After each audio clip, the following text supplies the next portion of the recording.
right, we're honored this afternoon to have a United States Senator to speak with us. We've gone from the House to the Senate, and that's a step up in the hierarchy, and we're really honored to have a freshman senator that is representing the great state of Illinois and shares a commitment and interest in high-speed rail. He's not only a supporter of high-speed rail, but he has legislative experience in the House.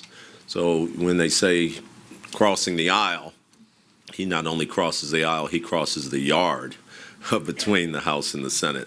So he's got tremendous experience and insight in the issues surrounding high-speed rail.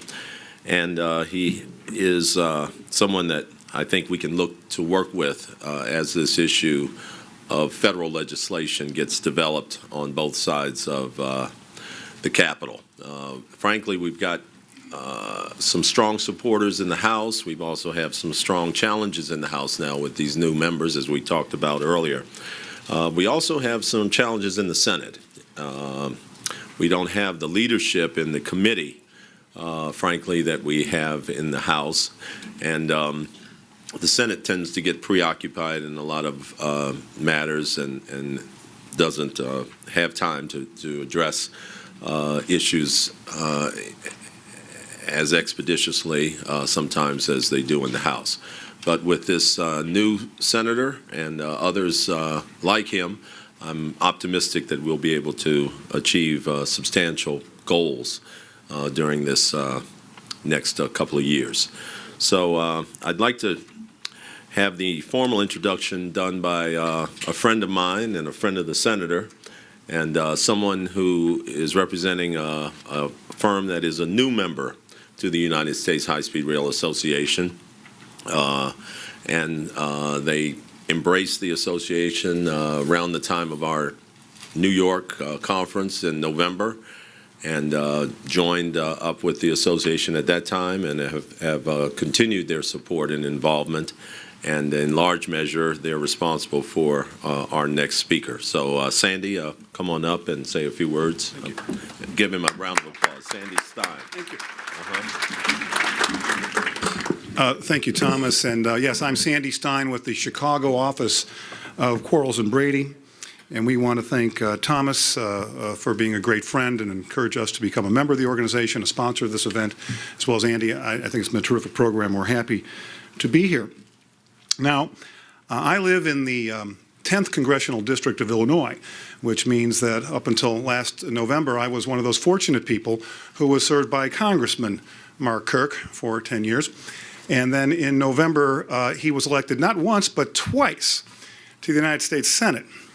Now, how does that happen? There was a special election to fill the remaining time, a few months of President Obama's unexpired term, and right after that, the very same ballot, the election for the full 6-year term. So only in Illinois could you vote legally twice for the same person on the same ballot for the same office on the same day. Well, this time we did it legally, and the truth is, if you voted early, you could vote early and often.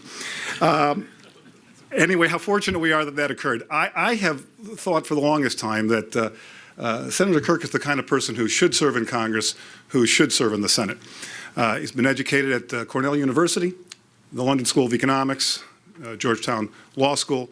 He worked at the World Bank, the State Department. He served on the staff of Congressman John Porter, who he later succeeded. He was on the House Appropriations Committee and now has been appointed to the Senate Appropriations Committee. He'll be the ranking member on the Subcommittee on Military Construction and Veterans Affairs, I believe. But that's not all. Senator Kirk, while serving in Congress, also wears the uniform of our country. He is an active naval reservist, holding the rank of commander in the U.S. Navy Reserve. As an intelligence officer, he has served missions in Kosovo and Afghanistan. I am very happy to introduce to you our speaker. He is a friend of high-speed rail. He is my senator, Senator Mark Kirk from Illinois.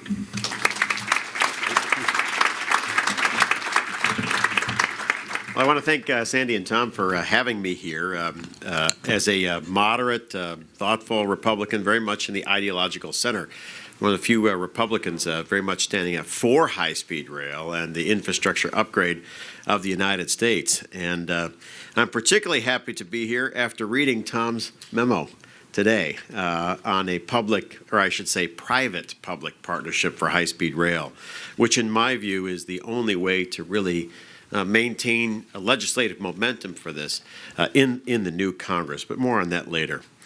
You all know some of the basic numbers here, especially from my home state. The high-speed rail line that I'm most interested in from Chicago to St. Louis, expected to create or retain about 24,000 direct and indirect jobs. The first phase, which is a 90-mile section between Alton and Lincoln that is currently under construction, expected to create just under 1,000 indirect and direct jobs alone. In May, the Metropolitan Planning Council of Chicago estimated that the improved line from St. Louis to Chicago would attract about 800,000 new tourists to the Chicagoland area. Over the next 10 years, they would generate about $510 million in direct and indirect spending, $120 million in state and local taxes, and about $2.5 billion in new wages. This infrastructure would be a very expensive investment. The Chicago-St. Louis corridor alone looks like it comes in at around $3.3 billion of initial funds beyond what was provided in the stimulus. The Florida line, I think it's about 84 miles long between Orlando and Tampa, comes in at around $2.7 billion. Much of this work has been as a result of the 2009 stimulus bill, a bill that I voted against, very much worked against. But that is a done deal that has largely passed, and our job is always to look forward legislatively and for the future of the country. But that should concern us. We are in an age in which both the federal and state governments are out of money. And I think the reality of the future is they will be increasingly out of money. And so the question is, how do we maintain momentum for this type of work in that environment? Many of you know in my own home state of Illinois, we've taken a different direction from nearly the rest of the country. The governor there decided not to cut the budget, to hike income tax rates by 66%. And the ensuing inflow of governors from other states into our state seeking to attract employers willing to leave my state is the dominant economic story for the state of Illinois. But nearby Wisconsin also faces a real problem there. They have a big shortfall there, about $3.2 billion. Governor Walker has decided to forego high-speed rail funding in his effort to cut the budget overall. I think he's actually heading in the right direction overall, and the plans that I'm laying out could even involve having high-speed rail come to a state anyway. That would not be part of the federal book. When we look at the overall environment here, I am struck by the overall failure of the stimulus, as we have seen in much of the work there. Today, for example, I'm unveiling what we call Waste Book on Facebook, which is a series of wasteful federal spending programs that we have seen. My favorite is the federally funded Museum for the Grateful Dead that has been funded. And I am struck by how much, in the end, the government, being an exclusive agent, generally does a very poor job. And let me read a quote from testimony in the House Ways and Means Committee by the Treasury Secretary. He said, "We have tried spending money, and we are spending more than we have ever spent before, and it doesn't work. I have just one interest, and if I'm wrong, somebody else can have my job. I want to see this country prosperous. I want to see people get a job. I want to see people get enough to eat. And we have never made good on our promises. I say after 8 years, we have just about as much unemployment as when we started, but now an enormous debt to boot."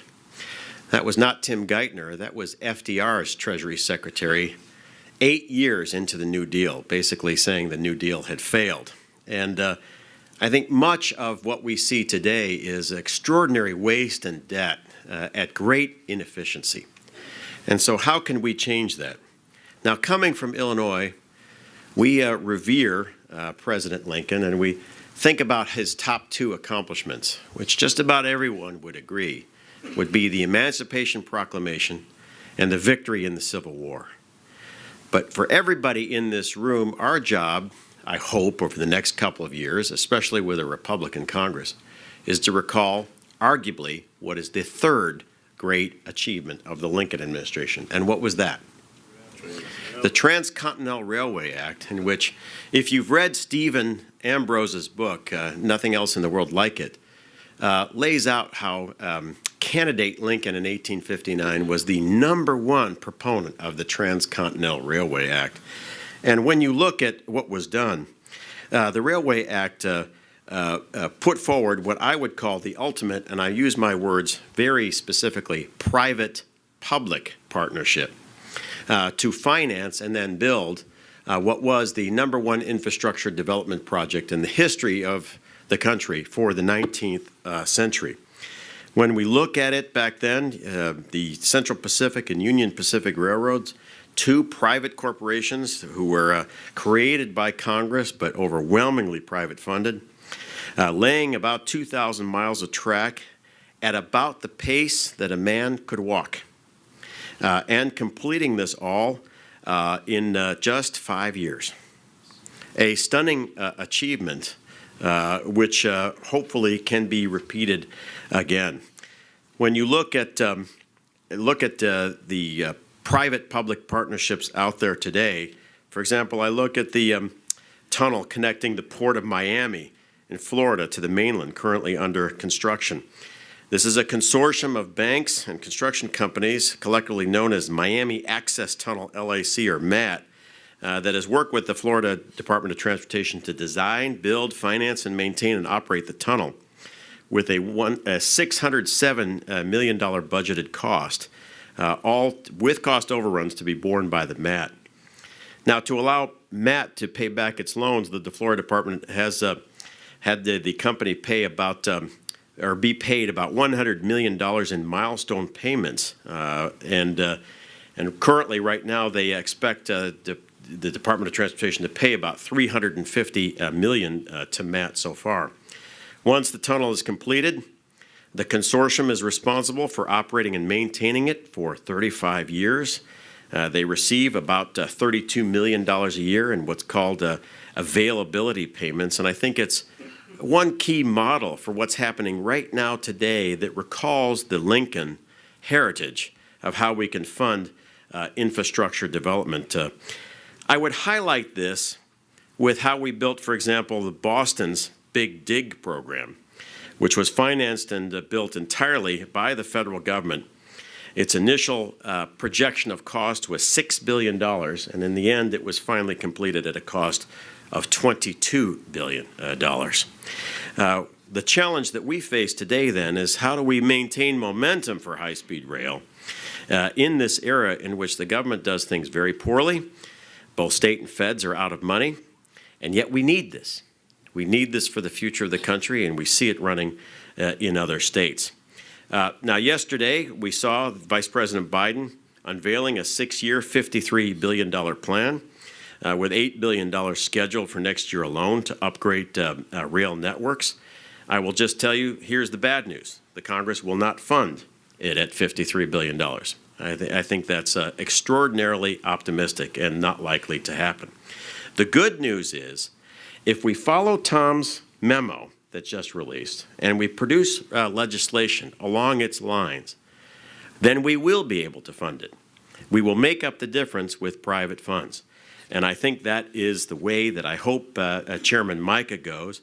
I would like to introduce this legislation on the Senate side, unless I can find a senior Democrat who wants to move in the same direction that can work with Leader Reid to make it happen. And then I will be his number 2 or his number 3 or his number 4.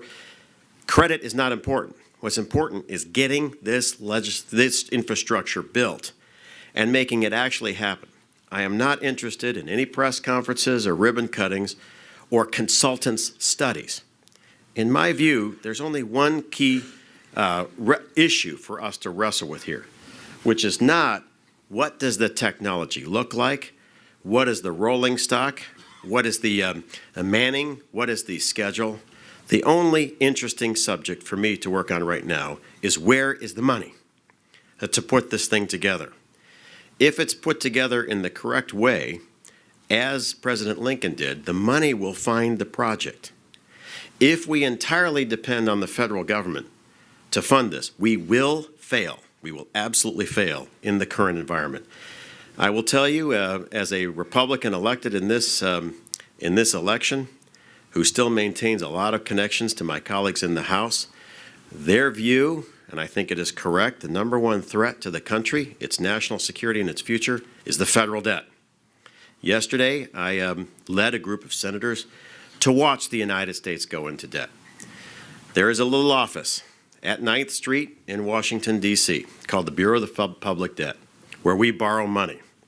Yesterday, 6 senators watched the United States borrow $57 billion in a half an hour. It used to be that we borrowed money 3 times a week. Now we borrow money every day, and yesterday we borrowed money 3 separate times. It used to be that borrowing happened once at a time, but now, sort of with the government taking cocaine in one arm and heroin in the other, we saw simultaneous borrowings happening, once for 4 weeks and the other for 52 weeks. There is such a voracious appetite for borrowing by the United States that the American people, I think, do not correctly perceive the growing danger to our country. If we are not adult, we simply move with our plans to fund this program with federal funds anyway, and then fail. If we are adults, we understand this problem, and then we move ahead with a plan to finance this program anyway. Yes, using some resources provided by Secretary LaHood, but mobilizing new and, frankly, more solid and sure commitments from the private sector. I would note that when we look at Florida, it has received $2.4 billion in federal funds to construct its high-speed rail line from Tampa to Orlando. But the line is already projected to cost $300 million more. Rather than burden Florida taxpayers with the additional expense to build the line, as well as its long-term operation and maintenance costs, state lawmakers are now looking to the private sector. Florida will soon accept bids from a consortium of private companies to design, build, operate, and maintain the Tampa to Orlando line, as well as to provide financing for the shortfall.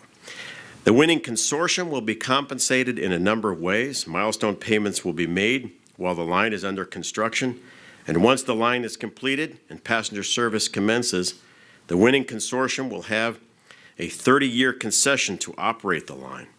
Finally, Florida will make a capital expenditure recovery payments sufficient to cover the winning consortium's initial financing costs, and these CapEx payments will be adjustable based on performance to ensure the line is adequately run and maintained. When I look at public-private partnerships around the world, you've seen some other models. In the United Kingdom, for example, High Speed 1, or HS1, is a high-speed rail line that links London to the entrance to the Channel Tunnel on the English side. Completed in November of 2007, it was one of the most expensive rail line projects in the world, costing $8.3 billion for a 68-mile track. HS1 was financed conventionally and was owned and operated by the British government. But in late 2010, the government auctioned off the right to operate HS1 for a period of 30 years. The winning bid was $3.4 billion, made by a pair of Ontario pension funds, along with Borealis Infrastructure, and they are now in charge of maintaining the line as well as making periodic upgrades. Now, the $3.4 billion price that the UK fetched is roughly just 40% of what it cost to build HS1. But after 30 years, the British government will once again regain control of the line and be able to auction it off again. HS1 is projected to have a 150-year project lifespan, or life cycle. If the government continues to auction off the rights to HS1 in this manner and fetch similar prices, long term it will recoup the cost of building the line. Now, there are some drawbacks to the approach. British taxpayers fronted the entire cost of building HS1, a project which will not be capable from this Congress and this budget environment. I think we're going to have to look for more of front-end costs and therefore private sector lead as we go forward. When I look at the potential for public-private partnerships, I remember my life, short as it was, at the World Bank, International Finance Corporation, when we wrestled with the project of a country that had just signed a free trade agreement with a large market, and yet its currency had gone bankrupt. It had relatively no ability to access capital markets, and yet had this tremendous opportunity. With a creative set of financing, the government of Mexico upgraded its interstate highway system using private financing, in which it made a set of difficult decisions for tolls to be on those roads. So it cost, as I remember, over $50 to drive from Mexico City to Acapulco. But the economy did get this huge infrastructure upgrade to take advantage of the new North American Free Trade Agreement. And we have seen Mexico, as much as we worry about her with the drug cartels on the border, we've seen Mexico vaunt into the number 10 position of industrialized countries in the world. My hope is that we get out of this box of thinking about high-speed rail and other infrastructure as only capable of being financed by the federal taxpayer. If we stay in that one box, we will fail. Because if you've looked at the House Appropriations Committee and the decisions they made yesterday with regard to the FY11 transportation budget, you will see a set of fearsome cuts that I think only are a sign of what is yet to come. We can, to use a transportation term, go into gridlock and have basically a political temper tantrum in which we are unable to take advantage of the crisis which face us. Or we can move exactly in Tom's direction and put together a program which is so attractive to the private sector, as the Central Pacific and Union Pacific Railways were, that we will build this project anyway. As a new senator, I am not interested in credit. For the interest of my state, I'm interested in getting this built. And doing it by whatever means is most successful is what I hope to do. In this environment, in which our top customer is someone who is getting on a commuter airline and flying under 300 miles, the question is not how we get that passenger to take high-speed rail once. For the novelty, they will all take the first trip. The question is, how do we have that repeat customer? If it's Amtrak, if it's big unions, if it's the government running the service, it will be a terrible experience. And you will lose that passenger after the first bad experience forever. And they will be back with American and United, for example, at O'Hare.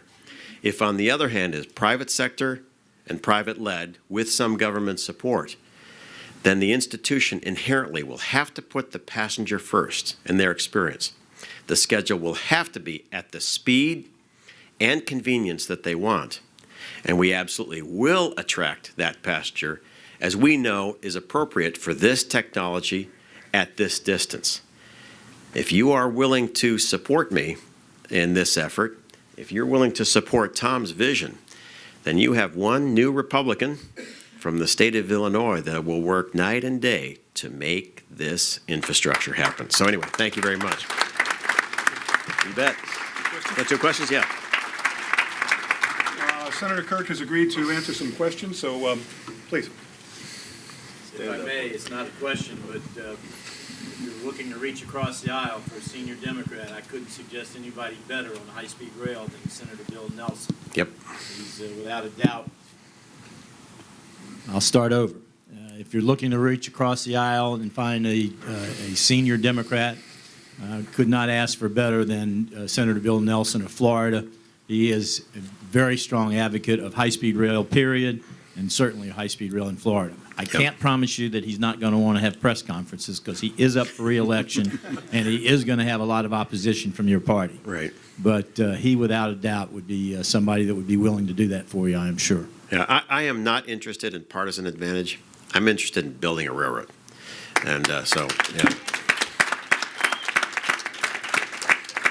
Yeah, thank you. But I will, if you could call him on my behalf, I'll be happy. I will then reach out to him. I would be happy to. Yeah, because I think that if we put together legislation exactly along Tom's lines, it not only will be more sustainable and popular in the Senate, where we have some struggles, I will do that before I leave Washington. but I will say that, you know, the environment that Chairman Micah faces is daunting, to say the least. If we put high-speed rail in, it likely would actually probably weaken support for a big transportation bill.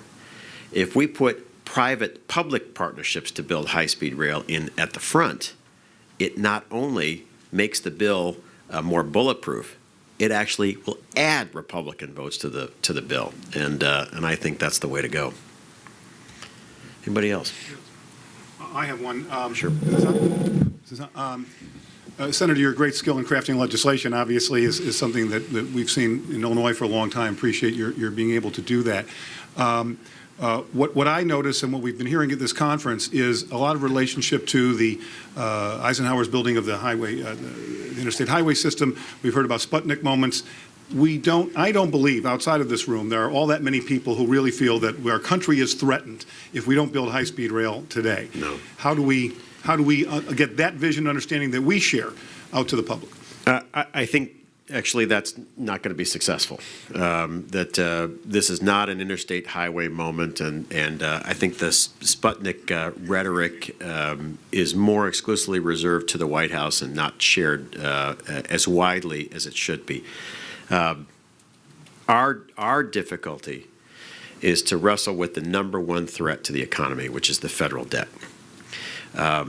A very prominent Chicago elected official, hardline progressive Democrat, African-American elected official, came to me and said, Senator, you cannot destroy the credit rating of the United States and lose our AAA credit rating for the federal government, because if you do, my borrowing costs on behalf of the city of Chicago will explode. The borrowing costs of every state in the United States will explode. You will sink every state and municipal government if you ruin the credit rating of the United States. Now, as you know, Moody's has already warned that our AAA credit rating is at risk. I would suggest that plans to raise taxes are dead on arrival in the House of Representatives. So I personally am not going to work on any plan that involves raising taxes because I don't believe in wasting anyone's time. Therefore, how does this get built anyway? And because we do have a dead economy and we do have the need to provide infrastructure.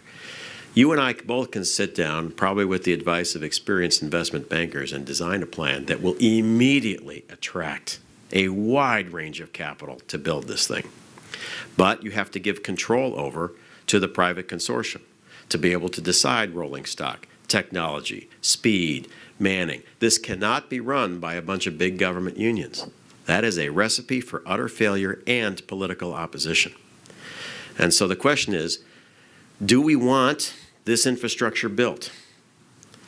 Can we lay forth, and the group in this room could design a bill that would do this. Can we write a draft bill that will mobilize that private capital?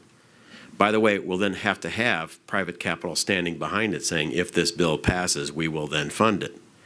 If you can bring that to us, I think we're win-win. Now, does that mean big transportation unions get their hooks into it? No, it does not. Does it mean infrastructure gets built and there are more jobs in the United States? Yes, it does. And so the question is, can we make that intelligent adult set of choices or not? And I hope we do. Yeah. Sure. My name is Ray Chambers, and I work with a group of 35 railroad construction companies. We have a union agreement with two of the construction trades. Right. With two of the construction trades, and I just want to say that we're all about railroad. Right. that group, including the union members, are very, very favorable to PPPs. Right. And I really believe that you could get a framework kind of based, I've seen some of Tom's stuff, based on the PPP concept and get both labor, at least on the construction side, and management behind a program that would begin to move. Then I think we get the Chamber of Commerce in. Right. Yeah. I think you're exactly right, because the union movement, we know, is divided between construction side, which just cares about more jobs. Right. I've worked with on the construction side, and I would say there's all upside on that relationship. And then the operating side, which really wants to restrict, control, and in the end is not particularly interested in good customer experience. My two unions, I'll say, are headquartered in Springfield, Illinois, with the national reach. We'll come see you. Yeah, but I will just say, I think I have a state of Illinois problem. One of my advisors has told me, I don't know if it's true, but in general, public-private partnerships are illegal in Illinois. Boy, do we have to change that in this environment if we're going to upgrade the infrastructure of the United States. You know, part of my mission as a freshman member of the Senate, well, part of my mission is not to talk ever, as they're supposed to. You know, freshman members are supposed to just sit in the back. But part of my mission is to do everything possible, either in front or behind a camera, a microphone, or a door, to recall Abraham Lincoln's economic legacy for this country and reteach people how to build infrastructure without taxpayer funding. And it absolutely can be done. The biggest infrastructure project in the United States was done in this way and needs to be done again. Yep. Anybody else? Well, thank you for having me. Thanks for, yeah.